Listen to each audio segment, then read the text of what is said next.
everybody, my name is ZealetPrince. Welcome back to yet another reaction video, and today we are checking out Choo Choo Charles Explained. Now, I know a while back I said I was going to play this game, but unfortunately it won't be happening anytime soon or whatsoever in the first place.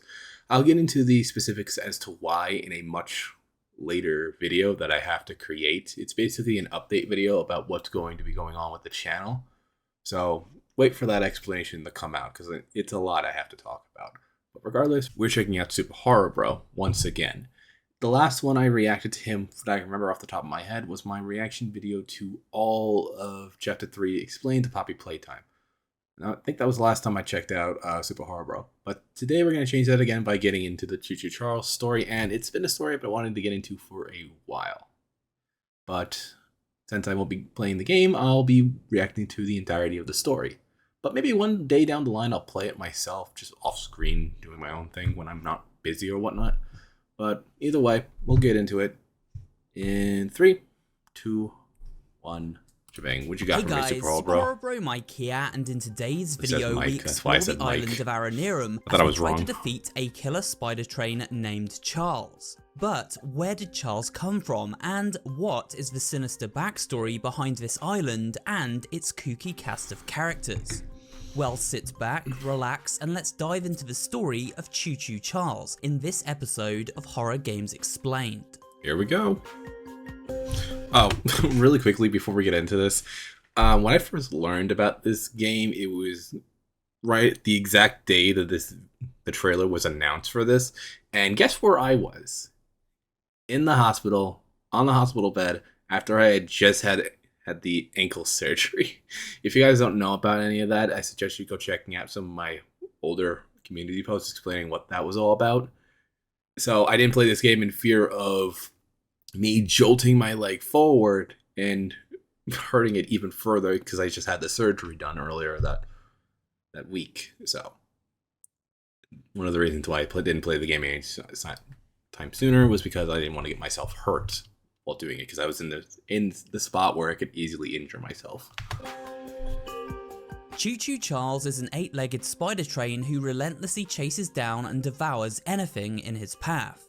If we see Charles while exploring the open world of Aranerum, then we must launch a counterattack using a barrage of weapons unlocked throughout our adventure. Everything from machine guns to flamethrowers. Dealing enough damage sends the spider train scurrying for the hills to lick his wounds and regroup when stronger.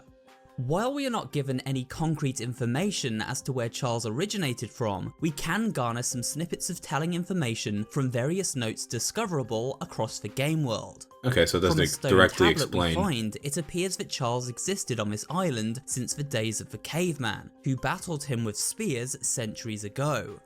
After laying dormant for many years, it appears to have been a mining operation that awakened Charles from his ancient slumber. When looking at Charles, But wait, was Charles the actual train itself, or was it a creature that moved into the train and burrowed into its husk to expand itself and create this abomination? That's what I'm wondering, because there's no way a train itself would exist all the way back during the caveman period. It had to have been a creature that burrowed its way into the train once it was discovered and created itself through this. That's what I think. Notice his train carriage features the Charles Mining Company logo. This suggests that this demonic spider was awakened in a spiritual form, then taking his physical form inside one of the mining company trains. I mean, it's similar to what I said. It was a landowner named Warren Charles III who was responsible for populating the island with a group of miners and their families. Warren hired these people to dig for gold in the mines that had belonged to his family for generations. After Warren discovered some odd-looking ruins in one of mining in the location has been going on smoothly, but we found nothing of interest yet. The path we've been digging seemed rather unconventional, but Warren finally revealed that our team is looking for more ruins similar to the ones unearthed at the southern mine. After visiting the other ruins with Gal, I am intrigued that we may find more to explore, as the ruins seem to be quite grand. One of the southern mines, he tasked his mining teams with seeking out similar structures and excavating around them. Digging around these grand ruins led to the discovery of some mystical eggs. These eggs were situated in caverns deep below the ground. Warren Charles threatened to kill anyone who went near these eggs. Make sure nobody goes near the egg. If you see anyone that shouldn't be there, shoot immediately. No risks can be taken. As soon as it finishes, kill it and bring the body to me. Jesus. Before they hatched, but also instructed his team to kill whatever emerged from the egg immediately. It seems he was aware of a creature living inside, and the danger it may pose if allowed to live.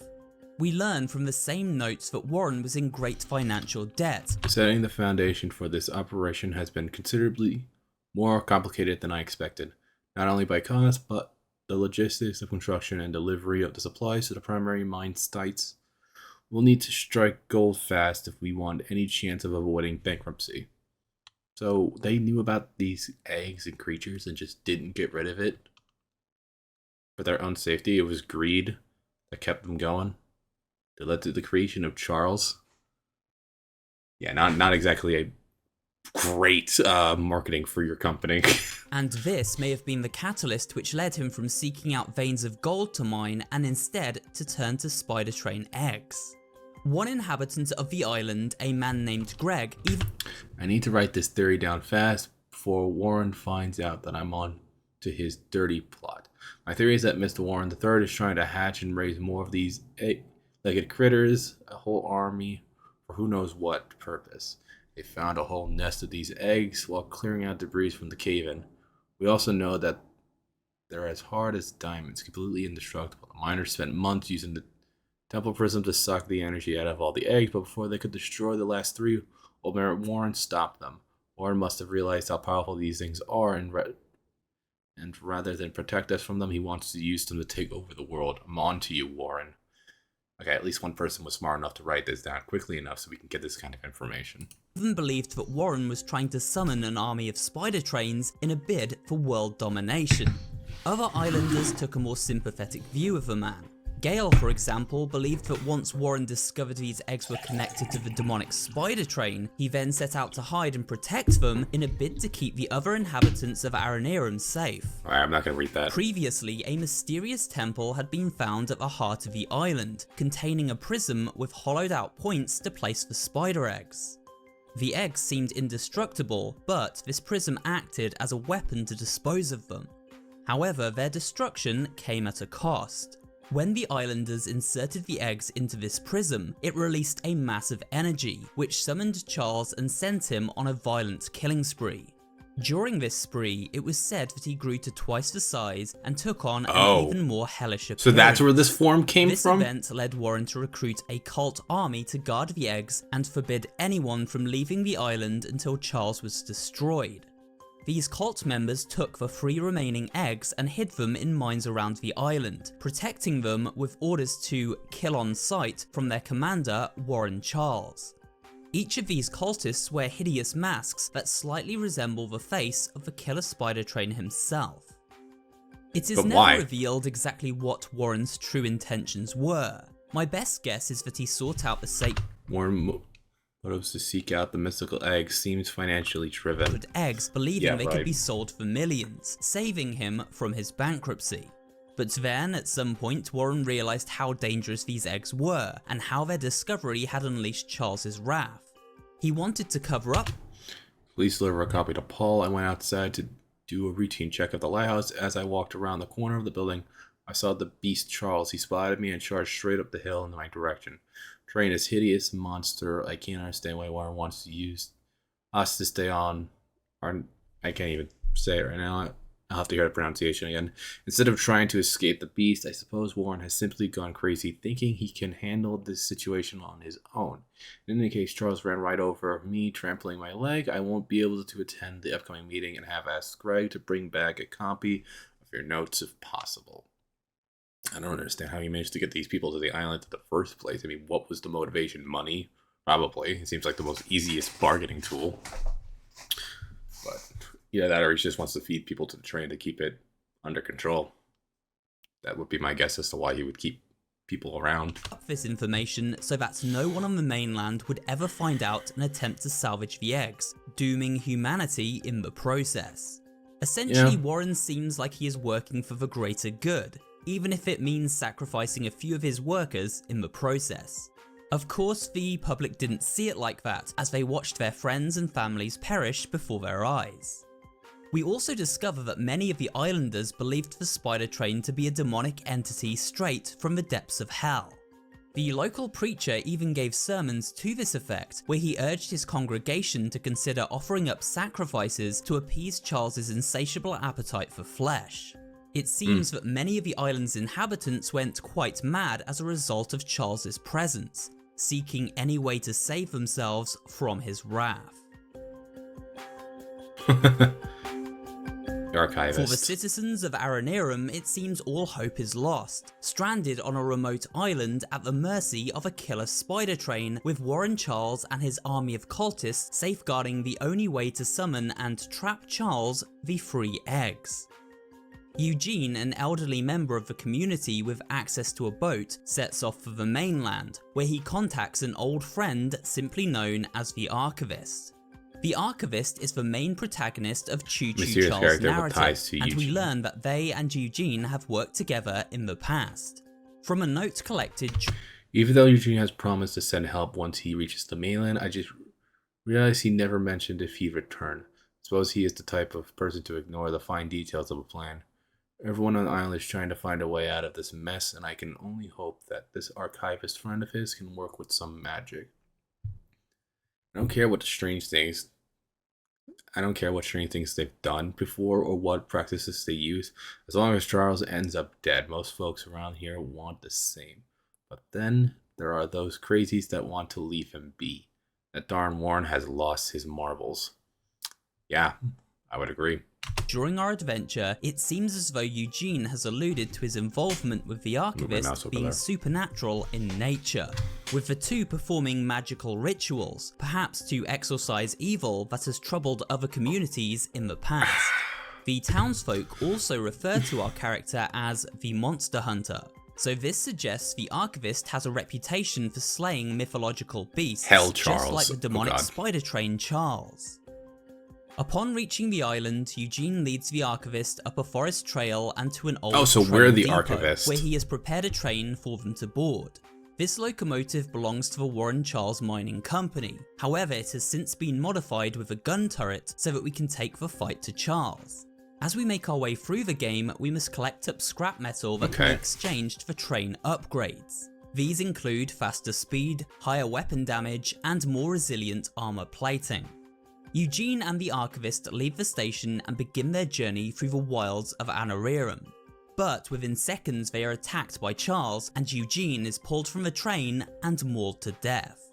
In the aftermath of this conflict, a dying Eugene tells our hero to seek out his son Paul, who will give him details on how to locate the free eggs and summon Charles for a final deathmatch. I don't have time to explain. Find the eggs. Find my son.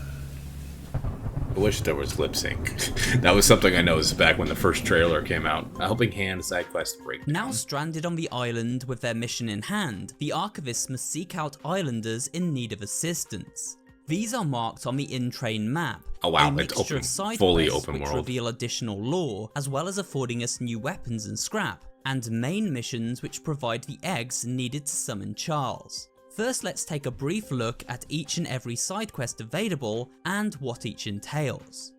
Candice is a young woman who has been asked to pass on scrap metal to the Archivist by Eugene. Her mission is very simple. We just need to access the second floor of her house, unlock the door, and collect the scrap within. The next side quest sees us meeting up with Tony Tiddle, a gruff old cowboy who has a barn full of scrap for us to pillage.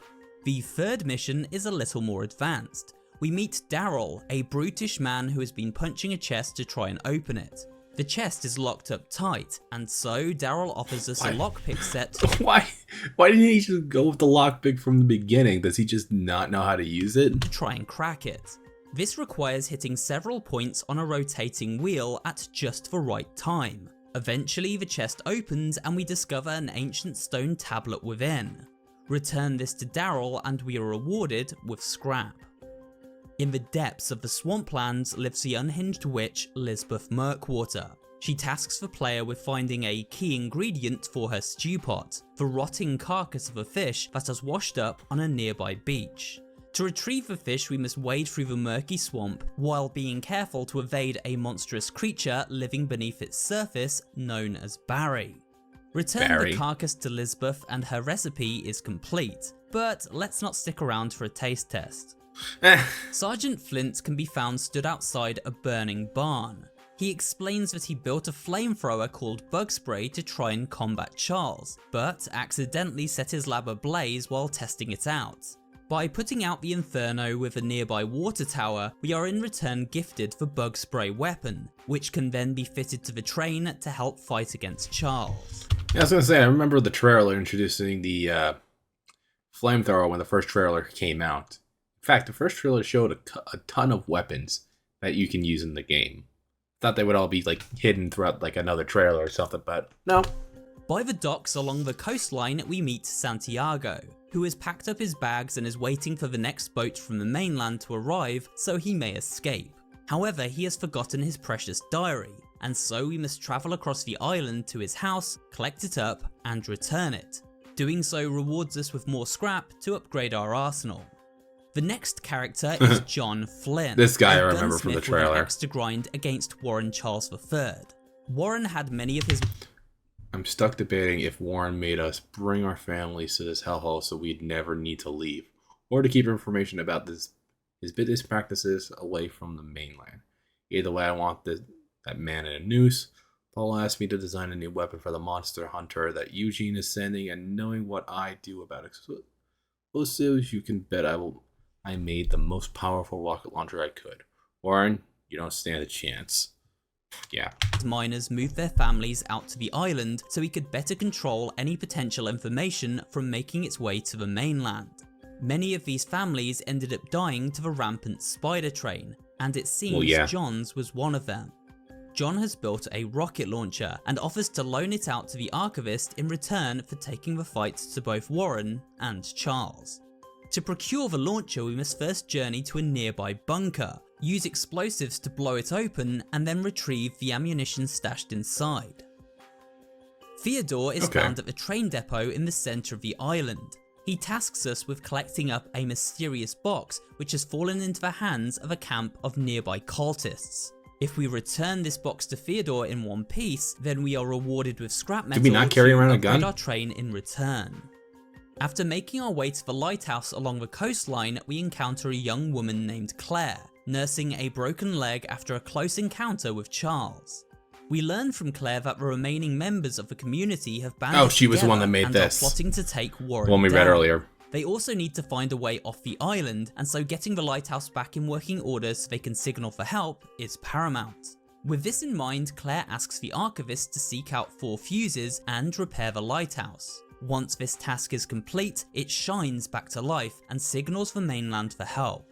The next side quest is another random one which lampoons popular indie horror game Slender Beyond Pages. Collecting pages. A woman named Sasha has been haunted by a local ghost in the woods. This ghoulish figure has been pinning up strange drawings of the spider train by night, and Sasha is too afraid to brave the woods and remove them, so asks if we will complete this task in return for some scrap. The mission plays out exactly like Slender the 8 Pages, as with each page we collect, the ghost becomes faster and more relentless. Collecting up all pages seems to banish them back to the grave. But what's with the ghost? One of the oddest side quests is surely that involving the pickle lady. I ate the last jar of pickles I had in my house, and there's only 1 jar of pickles left on the island. My secret jar of pickles. Anyone else getting Smeagol flashbacks? My precious. That's what I'm getting. My pickle cave. After asking us to retrieve her precious pickles from the pickle cave, we must make our way to an old mine site and pick the lock of the chest located within. Inside is the jar of pickles, and if we return them, the pickle lady gleefully hands over a bunch of scrap as payment for our trouble. Ronnie is the most unlikable character on the island. He talks down to the archivist as he demands they climb a nearby tower to retrieve a folder full of worker records from a filing cabinet at the top. These records were confiscated by Warren so that none of his workers could sue him, and Ronnie wishes to do just that. Payback for the danger that he has been subjected to at the hands of his old employer. This mission requires some nifty platforming skills as we must scale 2 separate towers, leaping between them where necessary. Eventually we retrieve the files and return them to Ronnie for some scrap. The final side quest belongs to this rather angry woman named Gertrude. She lost her husband Bob to the spider train and now wishes to see justice for his untimely demise. Gertrude sees the archivist as the executioner, the one to exact that sweet revenge against Charles, and so offers up parts of a deadly Gatling gun to help destroy him. The only catch is that the rest of the gun is under cult ownership at one of their bases further inland, so we must journey to this base, destroy the cult, and then retrieve the other half of the gun. Upon doing so, we construct this very powerful endgame weapon, a weapon we name Bob in memory of Gertrude's late husband. Okay. Alright, so here we go. With the Final needs battle. of the people fulfilled, it's time for our hapless hero to finally take down Charles and save the island from his murderous reign. To do this, we must collect up the 3 eggs. Each of these eggs is kept under lock and key within one of the various mineshafts around the island, guarded by the cultists that work for Warren. However, their locations are known by 3 characters. These characters are Helen, Greg, and Gale. Oh, the characters we Each of these talked people to. mark an egg location on our map, and it is then up to the archivist to sneak through the mines and swipe each egg from right under the noses of the cultists on patrol. Once all 3 eggs have been retrieved, then we meet up with Eugene's son Paul at the Anarirum Municipal Building. If you haven't already heard from the others, the mine boss Warren is protecting dangerous monster eggs that could lead to catastrophe. While our main plan is to summon Charles into a duel and fight him to the death, we've devised a perfect trap as a precaution that may help defeat him. Paul explains that to defeat Charles we must place the eggs in a prism located in the heart of the island's temple. This will summon Charles, though he will also become more powerful to boot, drawing power from the eggs as they are drained by the temple's prism.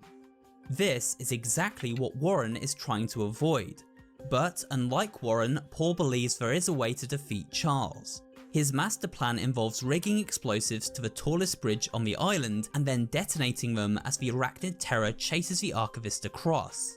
This plan is only possible if Charles is enraged by the destruction of his eggs and sufficiently damaged during the battle that follows. Right. And so, the plan is decided. We plant the explosives and then head over to the temple where the eggs are placed down and Charles is summoned, but not before Warren shows up to try and stop the archivist first.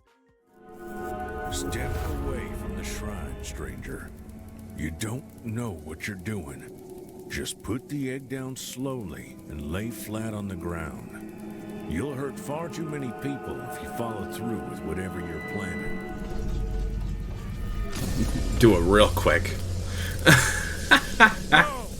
No! You fool! You've doomed us all! Alright, here we go.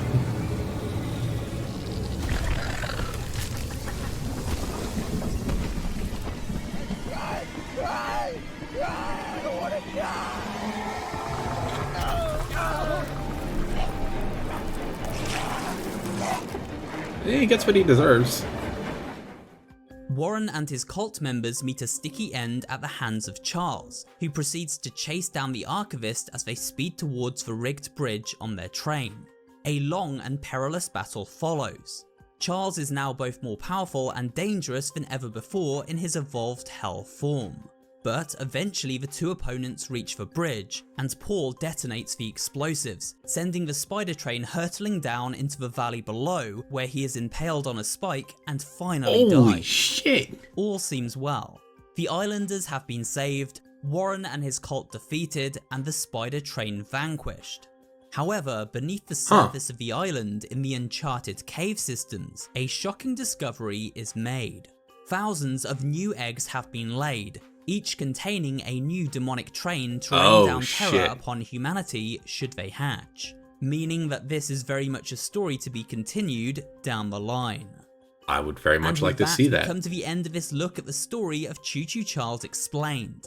If you enjoyed this video, then remember to leave a like, comments down below, and of course subscribe for more horror related content. Thanks for watching, and I will see you on the next video. Well, now I have an explanation as to what's been going on with Choo Choo Charles, because I've been avoiding every snip of detail ever since this game was announced and came out. I've been avoiding it for a very long time. But now I know what's going on, and it's crazy. It seems absolutely insane. It seems like some SCP kind of stuff. If Charles hasn't even been added to the SCP wiki yet, which is quite possible. I know Siren Head was under a different designation or something a long time ago, but either way, it's pretty insane. And I would like to check out more Choo Choo Charles content in the future if you guys want me to. So, if you guys enjoyed today's reaction video, please like, comment, and subscribe, and I will see you guys in the next reaction video. Bye!